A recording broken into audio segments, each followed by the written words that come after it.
Olá! Hoje a gente vai colocar o chapéu de detetive e desvendar uma das pistas mais importantes e, ao mesmo tempo, mais comuns na medicina veterinária, a azotemia.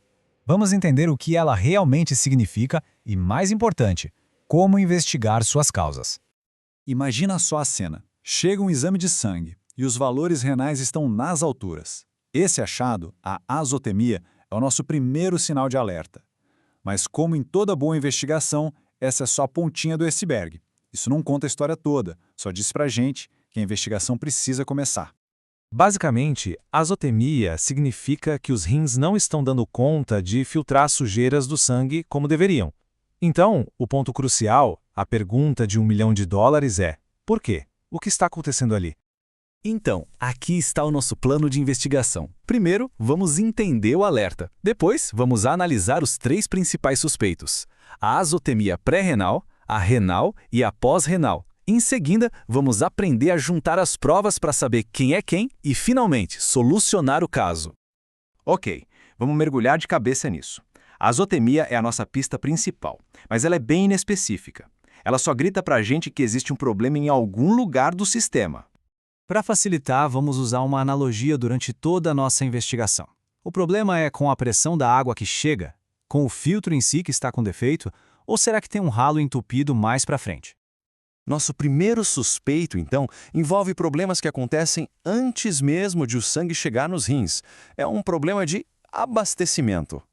Olha, esse esquema é fantástico, porque mostra um mecanismo de sobrevivência do corpo. Quando o volume de sangue cai, a pressão também cai. Para proteger órgãos nobres como o cérebro e o coração, o corpo é esperto. Ele fecha a torneira que leva sangue para os rins. É uma medida de emergência, mas que se durar muito tempo, claro, começa a dar problema. E a pista fundamental aqui é a seguinte: os rins estão saudáveis. Eles estão funcionando direitinho.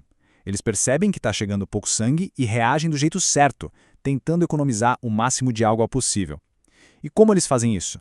Produzindo uma urina super concentrada. Guarda essa informação, era uma peça-chave. Agora vamos para o nosso segundo suspeito, a azotemia renal. E se o problema não for a pressão da água, mas o próprio filtro? Aqui, a falha é dentro do rim. E aqui tem um número que assusta um pouco. A azotemia muitas vezes só aparece nos exames de sangue quando mais de 75% dos néfrons, que são as unidades que filtram o sangue, já pararam de funcionar. É muita coisa. Diferente do primeiro caso, aqui o filtro está realmente danificado. E as causas podem ser várias, desde venenos e medicamentos até infecções que atacam diretamente o tecido do rim. E o ponto crucial aqui é que, com o filtro quebrado, o rim perde sua função mais básica, a de concentrar a urina. Ele simplesmente não consegue mais segurar a água. O resultado, o rim começa a produzir uma urina com a mesma densidade do plasma sanguíneo, uma urina que a gente chama de isostenúrica. Essa é a nossa principal pista para a azotemia renal. E o nosso último suspeito envolve um problema que acontece depois que os rins já fizeram a parte deles, ou seja, já produziram a urina. Esse esquema ilustra perfeitamente uma falha mecânica. É como um engarrafamento gigante. A urina é produzida, mas não tem para onde ir. Essa pressão toda volta, volta, volta, até chegar nos rins e simplesmente travar todo o sistema de filtração. Os culpados mais comuns aqui são os cálculos, os famosos urolitos, ou os plugs uretrais, que são um problemão especialmente em gatos machos. Certo, temos os nossos três suspeitos na mesa. Agora, como é que a gente junta as evidências para apontar o dedo para o culpado certo? É aqui que a habilidade clínica do veterinário brilha. O exame físico já nos dá um monte de pistas. Palpar o abdômen e encontrar uma bexiga gigante, dura, que não dá para esvaziar, bom, isso é um sinal clássico, quase um outdoor piscando obstrução pós-renal. Mas a prova de fogo, o DNA na cena do crime, geralmente vem da urinálise. E o pulo do gato é a densidade da urina. Vamos raciocinar juntos. Se o paciente está desidratado, um rim saudável deveria fazer o quê? Concentrar a urina ao máximo para economizar a água, certo? Se a gente encontra essa urina super concentrada, bingo, os rins estão funcionando, o problema é pré-renal. Agora, se o paciente está desidratado e a urina vem diluída, isocenúrica, aí o sinal vermelho acende com força. Significa que os rins perderam essa capacidade de concentrar, apontando direto para uma causa renal. Tá, mas por que essa trabalheira toda para diferenciar os tipos? Porque o tratamento de um tem absolutamente nada a ver com o tratamento do outro.